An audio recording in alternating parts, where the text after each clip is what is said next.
Considering the scale of the emergency, those of us who are already involved in the activist sphere need pretty much everybody to avoid the worst case scenario.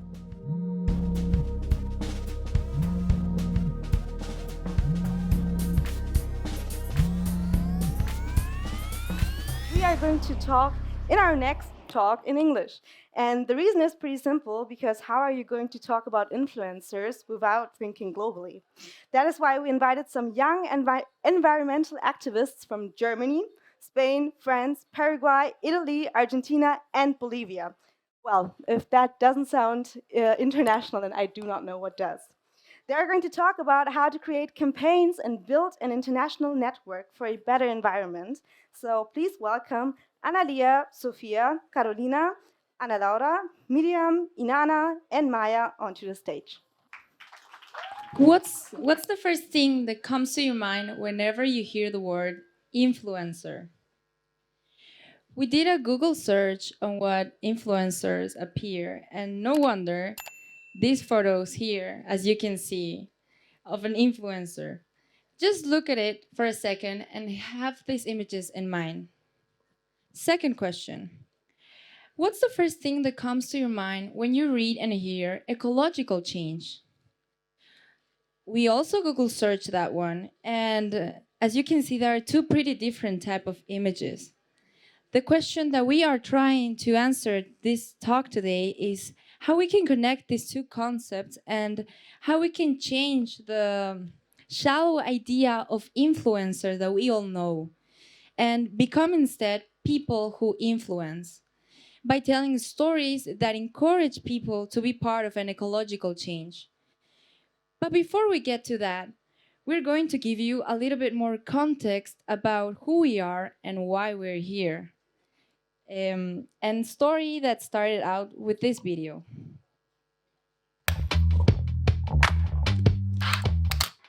Do you care about the environment? Are you tired of too little being done about the climate crisis? Do you want to play a part in the necessary transformation? Are you looking for positive ideas and expressions to convince people of a sustainable lifestyle? Do you want to combine ecological commitment and social media activism? Do you want to improve the communication of your content? Do you want to train how to tell stories in an exciting and impressive way? Do you want to go beyond the groups of people that are already committed and reach a broad audience? Do you want to learn how to create posts on Instagram, YouTube, or other social media that make people want to support ecological changes? Do you want to be part of a lively and dynamic network of environmental and media activists from 7 countries in Europe and South America?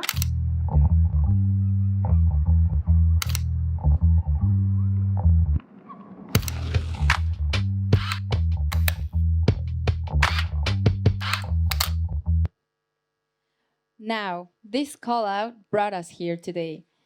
And what we all have in common in this stage is that every single one of us are deeply worried about the ongoing climate and ecological crisis that we're facing. And because we also want to learn on how to communicate the crisis more effectively in order to enable people to get active on themselves. Besides, to us, the crisis that we are facing, it's so obvious and it's so all encompassing that sometimes it can feel incredible, isolating, and frustrating. Like we are suffering because we see nature, forest around us dying, and people don't seem to be sad, even though that we are facing the third consecutive year of drought. But they still don't seem to be worried. Like, how can a people be worried about water scarcity? So when we get angry at extractivist corporation pushing politicians to agree another oil field or yet another lithium mine, they just seem to shrug their shoulders. And to us, that just doesn't really make sense. Because people around us, they're our friends and families, they're our mothers and fathers, our brothers, cousins, girlfriends. And for the very most part, these people are not bad people. They're really good people who we've seen to act good and kind and compassionate countless of times in our lives. So, how come that when they hear about the climate and ecological emergency, these people agree that it's bad, but they don't let them move that into action? Now, climate psychology shows to us that the ecological crisis, in some ways, just seems too big for all of us to comprehend. A lot of us are not used to thinking on a planetary scale, and it is hard to be angry and sad and scared all the time at a crisis that we know is there, but it also seems somewhat intangible. So a lot of people around us, those who are not in the activist sphere, but who, again, are good people, don't seem to allow themselves to feel these emotions. So, why exactly? The reason we identified for this are threefold. Number one, lack of knowledge. Probably they don't know enough about the crisis we find ourselves in. Number two, denial. They don't want to believe or see how bad it is or how badly it might affect us.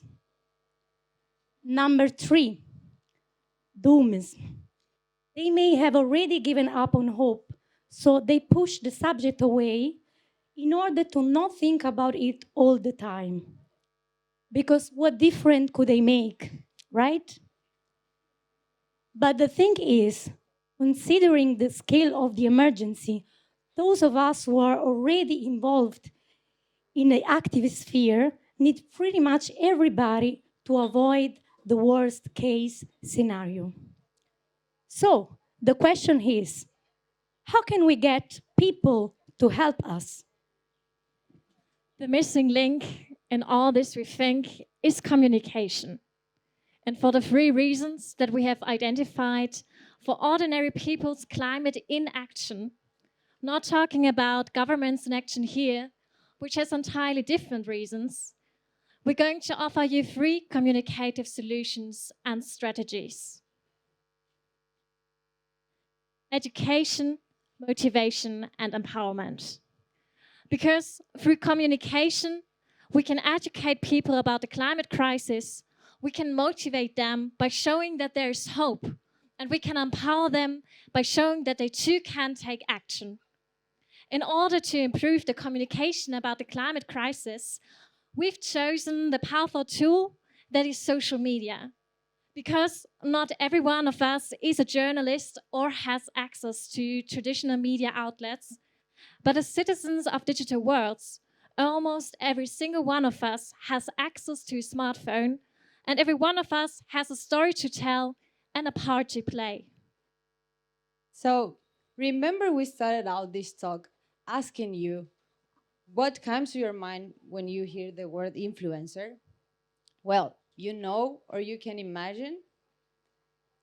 So yeah, it's about that stereotype of pretty Instagrammer girl who talks about her yoga routine and who pretends that she can sell you happiness by giving you a code discount for cosmetic and even fast fashion. So we don't want to be influencers to be that kind of influencer, like superficial social media world, because they even sell you stuff that we don't really need. What we want is we want to reclaim and reshape the narrative of the climate crisis by sharing our own stories and connecting with each other to get empowered. Because aside from being a scientific fact that we are all aware of, we have to understand that the climate crisis is a story that is going on right now, and we are participating from this story. And it has an ending that is yet to be determined by us. And we believe that every one of us has an important part to play in this story, our story.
In Spain, we helped people to find their way into a more sustainable and responsible consumption by showing them how to reduce the usage of single use plastics in their everyday lives. In Italy, we engaged with people that were already on a way to a more sustainable lifestyle. We created a cozy and familiar space, digital space, where we could all sit down together, exchange ideas, and share books, podcasts, documentaries on the subject of zero waste and fast fashion. In Germany, we animated people to not content themselves with individual action, but to make the move towards finding collective solutions. In Argentina, we also worked around the transition from individual to collective action. For that, we try to do it by levels because that's the way humans learn. And we try to teach them because you can't care for something you don't know. In Bolivia, we encouraged people to recognize and revalue our ancestral weaving and textile traditional culture, to give it as an alternative solution for fast fashion, and also to give a second chance life to our clothes that it's the new trend. In France, we were showcasing examples of people who are already taking action for sustainable agriculture to have people make the link between our own health and healthy food and our environment. In Paraguay, we organize some activities into our wetlands to show and to educate people about our biodiversity, which is one of the most precious natural resources that we have in Paraguay. And thus, to be able to raise our voice to go against our government who allows the illegal exploitation of these natural resources. So, like we always say, you can love what you don't know, so you can protect what you don't love. So, these are some of the stories that we wanted to share. Some of the stories we can tell individually, but they connect with the larger story that is happening right now, which is our global story. The climate and ecological emergency we are facing is overwhelming. And if you are here, like us, you probably want to make a change. Or even better, probably you are already making a change. You want to be active, to do something to make it better, and to be a part of the solution. But oftentimes, that can feel isolating. and isolation can be discouraging. As an individual, but even if you are already involved in a local activist group, you can sometimes find yourself wondering if you are doing is really having an impact. What use is it to regreen your city or to organize a protest if you are the only one doing it? It's David against Goliath. And what you are doing, no matter how much energy you put into it, can feel a little more like a drop in the ocean. But this is where social media can come in. We can use it not as a means of self aggrandizement or consumption, but to connect with people. People that show us that we are not alone, that we can use social media to see that when Annalaura is educating people in Italy about fast fashion, she is also empowering them to keep their trash away from the Atacama Desert.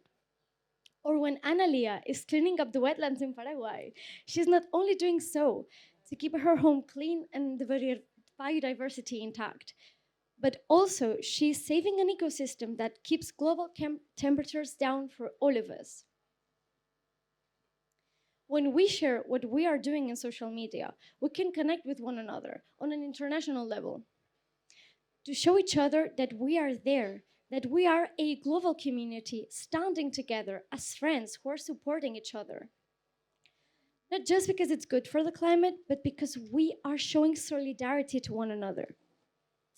We can use social media to remind ourselves that we are many, not just in our local activist group in some remote province of the world, but we have friends, friends who we haven't met, perhaps never will, but friends that are standing together with us. Showing solidarity means supporting each other, but it also means accepting that we have different realities and thus different responsibilities. As an environmental movement, we cannot allow ourselves to fall into the trap of hypocrisy and greenwashing. Advocating for a fossil-free global north is all nice and well. We need to advocate for a fossil-free world at the same time. We cannot phase down fossil fuels in some countries while at the same time importing coal from the global south, shifting responsibilities and gentrifying sustainability. It's important to protect biodiversity in our immediate surroundings because it helps us to reconnect with our environment and keeps us healthy and our ecosystems intact. But we need to look further than our own backyards. And we need to get an environmentalism that protects everybody's backyards.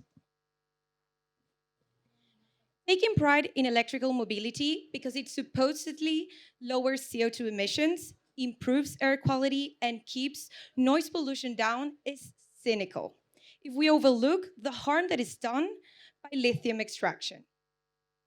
Communities in places like Argentina, Bolivia, and Chile, the so-called lithium triangle, are facing water shortages and displacement in the name of Global North's green transition. We desperately need to empathize with other realities and realize that decisions being taken in one provincial community affect others. We live in a globalized world, so our actions, as well as our activism, need to have a global outlook.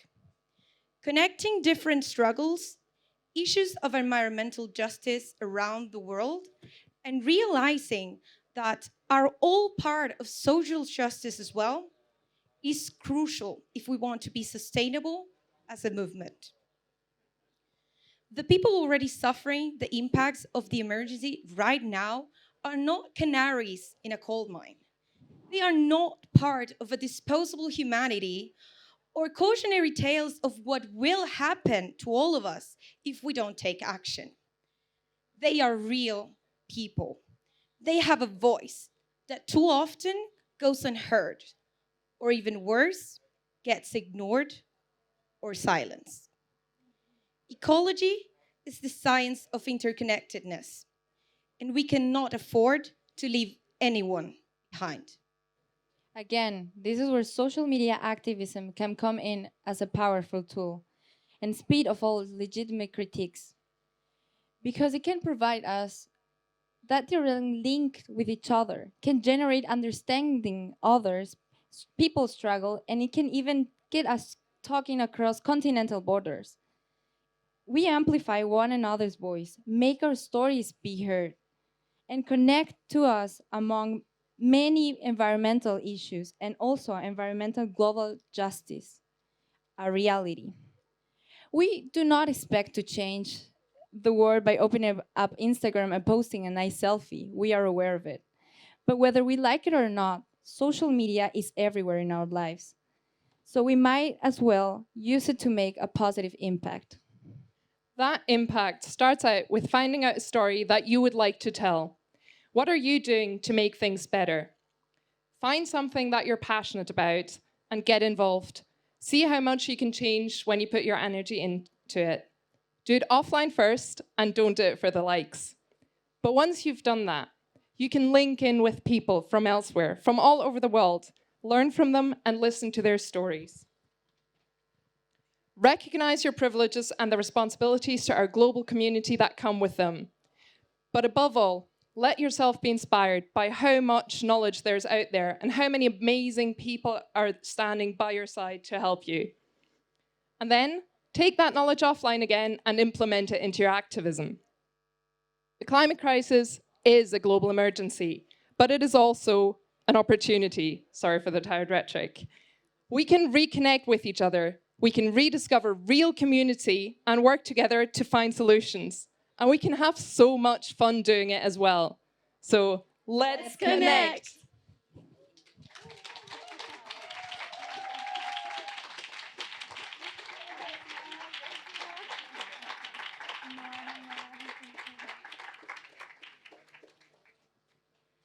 So we thank you so much for being here and listening to what we had to say. So if you have any comments to make or questions, feel free to ask them now. As usual, I will be here and bringing you the microphone wherever you are.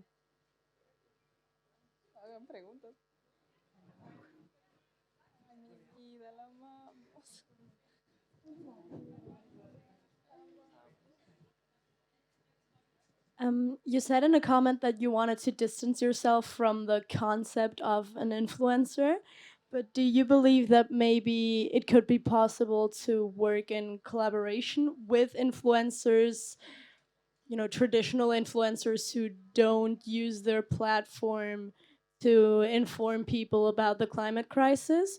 Or do you believe that since they didn't do it from the beginning, since it's not in their values, since it's not the message they spread from the beginning, that that's not the way? Or do you believe that maybe, yeah, you could, I don't know, try to convince already made influencers who don't talk about the climate crisis to start talking about it? I'd say that kind of depends because there's influencers who consider themselves apolitical whilst doing a lot of harm. So we had the picture of Kim Kardashian up here. I personally really do not like her because I think that that's a person and people like her. Those are people who have massive platforms, who have a massive amount of money and who choose and a massive amount of power that comes with that money. We're talking about billionaires here. And they choose to not use that platform for good, but to selling eating disorders to 12-year-old children. And I personally don't think that that's someone I want to collaborate with. However, if they did say, and if I believe them, that they do want to make the change, then that's even better. Like, that would be great. I just personally do not see people who are spending their lives exploiting others and being just in general not very nice people, in my opinion, and who post climate change is real in response to wildfires in Australia killing billions of animals. I don't see them really taking action. If they did, that'd be great, and I'd very much invite them to, because we need everyone. So I have a question from the whole concept of, it was a campaign you were invited to, so the video at the beginning, and you joined. And who's this behind that all? And second question then, are they providing you with background information, assets? As is there like a platform people you talk to? Yes, I can talk about it. Actually, we have the initiator here sitting in the audience. It's Bettina Bremmer, here in the middle. And it came from the Goethe-Institut Barcelona, but it was a global campaign with all the Goethe-Institutes, and we had a lot of other partners, for example, like the Future from Germany and from all the other partner countries. So it was a call out for young activists from all these 7 countries. We could apply online and we were chosen. And then we had decentralized digital meetings and workshops. And it was also about how to deliver messages in a different way. Because what we see in a lot of times are these fires of catastrophes. And although we, of course, need to see the catastrophe and realize the emergency of the climate crisis, it also at times doesn't help us with getting into action. So we also focus about how communication strategies to deliver them more positively. We focus on storytelling, framing, and also artivism, how to put art into it. And we just created this content for our Instagram accounts. Some made amazing projects, some just got into content production. But the most amazing thing about it is the global connections we make. And we want to also continue and see what comes from it. So if you want to join us, we would be very happy. And I think everyone become an influencer for ecological change, use their platform, and don't only do it on social media, but also in your everyday lives. That's the most important thing. And yeah. So follow us.